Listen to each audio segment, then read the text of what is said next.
Kak Inga, mungkin sebagai sahabat nih melihat Jessica sudah dapat anak perempuan ini gimana nih? Seneng banget lah, makanya aku juga mensupport dia kan gender reveal. Kalau misalnya cewek kan harus kita pink, aku pink karena cocok lah dia punya satu cewek gitu kan. Kalau cewek dia bisa dandanin dan dia juga bisa lebih ngobrol. Jadi saingannya Jess juga pasti cantik banget. Tapi melihat perubahan nggak sih mungkin dari auranya sendiri? Oh Kalau iya, cakep banget, dia glowing banget. Dari kemarin aku bilang Jess tuh hamil, cakep loh, glowing banget kelihatan. Tapi kakak udah feeling hamilnya perempuan dapetnya atau gimana kak?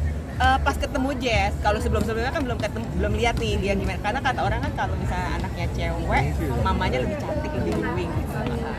Kayak gitu deh.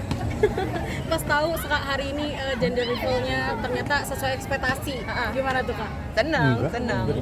Semua juga teman-teman yang expect-nya anak cewek juga pada seneng. Kebanyakan tadi juga perempuan ya? Iya, ini tamu-tamunya semua mostly baju pink. Tapi kak, mungkin ngobrol-ngobrol tentang ngobrol anak cewek dan lain-lain itu juga nggak sih atau gimana sih ke teman-temannya kak Jess? Enggak sih, dia sama sekali nggak berserah aja. Tunggu aja ya nanti, katanya. Dia nggak pernah bilang apa-apa. Ini kan kehamilannya udah 5 bulan. Kira-kira nanti bakal mau kadoin apa nih buat anak perempuan nih? Mau kadoin apa? Belum kepikiran sih. Atau mungkin ada request dari Kak Jess? Mungkin kayak baju-baju cewek yang lucu-lucu lah, palingan pita-pita gitu. Pasti kan dia nggak punya. Kalau yang cowok kan mungkin nurunin dari kakak-kakaknya kan ada. Bisa jadi. Oke, mungkin ada perubahan apa nggak kak di Kak Jess? Selain mungkin makin glowing atau? Iya, yang aku lihat sih itu lebih makin bawel glowing. mungkin atau gimana? Enggak juga, kalau kemarin kan dia sempet morning sickness-nya nggak lama ya. Jadi lebih diem, tapi ini kayaknya udah nyaman banget ya. Udah enak ya, ternyata. Oke, mungkin ngelihat support suaminya nih, gimana nih ke Kak Jess yang dia juga ternyata pengen yang diidamkannya bayi perempuan nih kak? Ya seneng lah pasti, dapet yang dua-duanya mau, jadi ya happy for them. Ada doa nggak sih Kak Inga? Doanya supaya si Jess terutama sama babynya sehat terus sampai pas dia deliver the baby, and then the babynya juga pas deliver sehat sempurna dan bisa menjadi sumber kebahagiaan yang baru buat keluarga kecilnya Jess. Kak Inga mungkin kesibukan dong, so far ini lagi sibuk apa? Kesibukan aku di ini House of Hope. House of Hope ini yayasan yang dimana kita kayak memberikan pendidikan, memberikan grooming, memberikan nantinya kalau anak-anak yang sudah cukup usianya kita salurkan untuk masuk ke marketplace. Jadi ini yayasan yang untuk anak-anak dengan IBK, individu berkebutuhan khusus. Jadi nggak anak-anak aja, jadi sampai range usianya ada yang sampai 28 tahun ada di kita. Oke, kenapa interest untuk di yayasan sendiri dan itu interest karena balik lagi ke edukasi saya. Edukasi saya kan waktu itu masternya early childhood education for kids with special needs.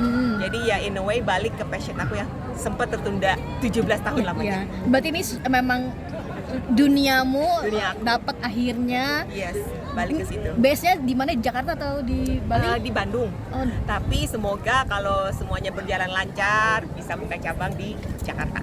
Gimana sih Kak, mungkin berbagi dong kisah in charge ke di yayasan ini seperti apa sih mungkin? Aku kebetulan berpartnernya, aku in charge di bagian wellness. Jadi wellness karena aku kan suka yang namanya sport, suka aktif, suka gerak. Jadi aku mau memastikan anak-anak ini nih bergerak. Because mereka sangat-sangat kurang di support untuk bergerak aktif.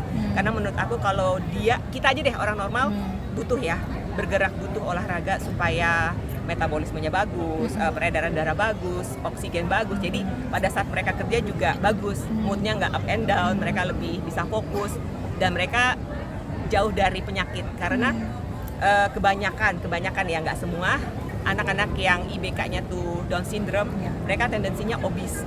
Karena mereka ya selain mereka memang agak terbatas ya untuk bisa bergerakan susah dan nggak disupport gitu loh sama sekelilingnya untuk ayo kamu gerak supaya badannya nggak sampai obes. Kalau udah obes kan nantinya bisa masalah yang lain lah, diabetes, penyakit darah tinggi atau hormonal stuff lainnya. Jadi mereka harus aku usahakan bergerak. Seperti apa sih? Mungkin ada tingkatan kesulitan untuk ngatur anak-anak demikiannya mungkin kalau dari kalau kesulitan sih kita dibantu sama tim psikolog juga, ada guru-guru juga yang udah memang terlatih, udah berpengalaman banget. Jadi biasanya yang mau masuk ke situ akan ada tesnya dulu, dites dulu sama psikolog kita.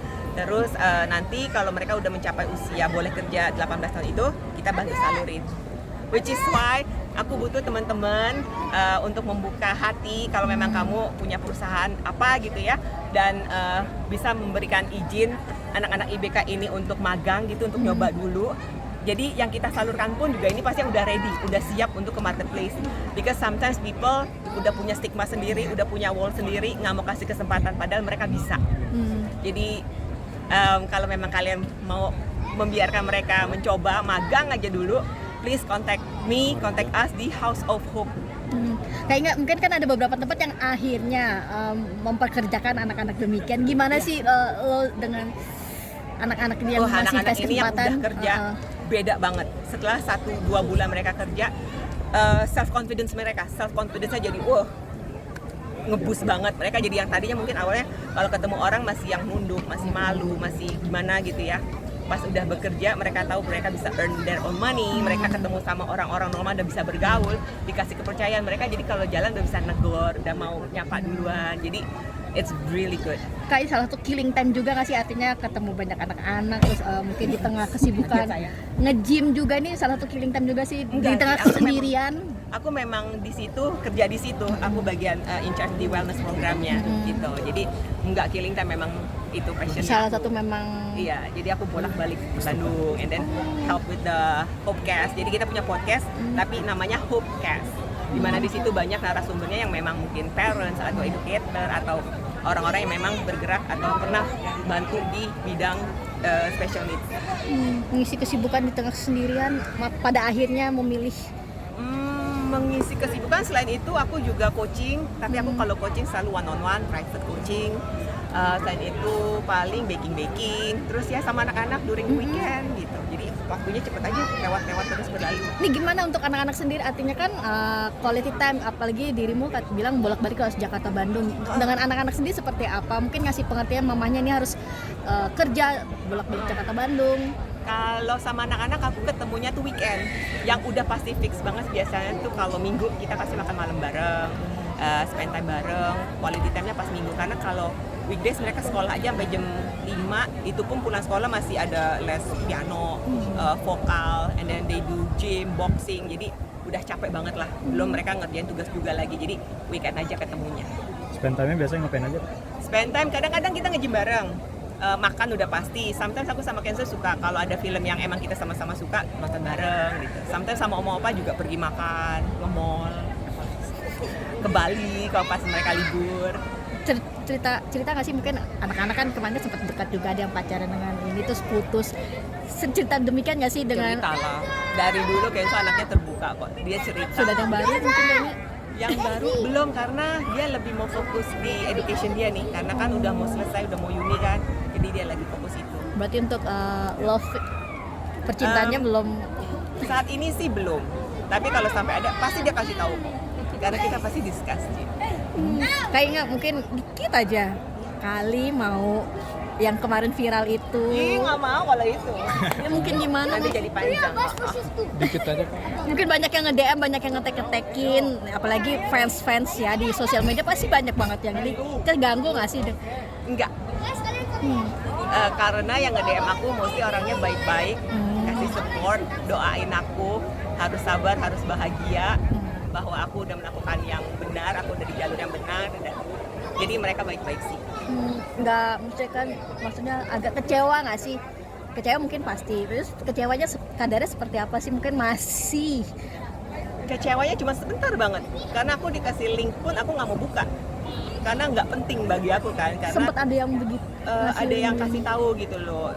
Terus aku nggak mau buka, sampai akhirnya ada yang, "Mbak Inga, ini ada yang lucu banget," gitu. Ada soalnya kayak Instagram siapa gitu, dia malah dia yang ngegas gitu loh. Jadi dia mengomentari video yang dia lihat, cuma lucu banget, jadi dia ngamuk sendiri. Jadi aku, kamu lucu banget ngegas gitu doang. Tapi kayaknya banyak yang mungkin tidak terima dengan statement demikian, para netizen akhirnya membela dirimu. Kenapa sih harus dibahas lagi? Padahal kan sudah kemarin ya. Just ditanyakan sama orangnya yang membahas, Tapi- yang membuat jadi bahasan. Tapi banyak yang ngedukung netizen, dirimu sendiri. Kalau yang nge-DM aku ya obviously mensupport. kayaknya lebih memilih untuk tidak menanggapi ya. Iya. Karena jadinya panjang lagi dan aku udah happy nih. Jadi kalau misalnya ke drag lagi, aku nolak, nggak mau. Aku udah happy, udah di sini. Ya, udah happy tapi masih di Jadi nggak usah lagi, hopefully. Mana-mana. take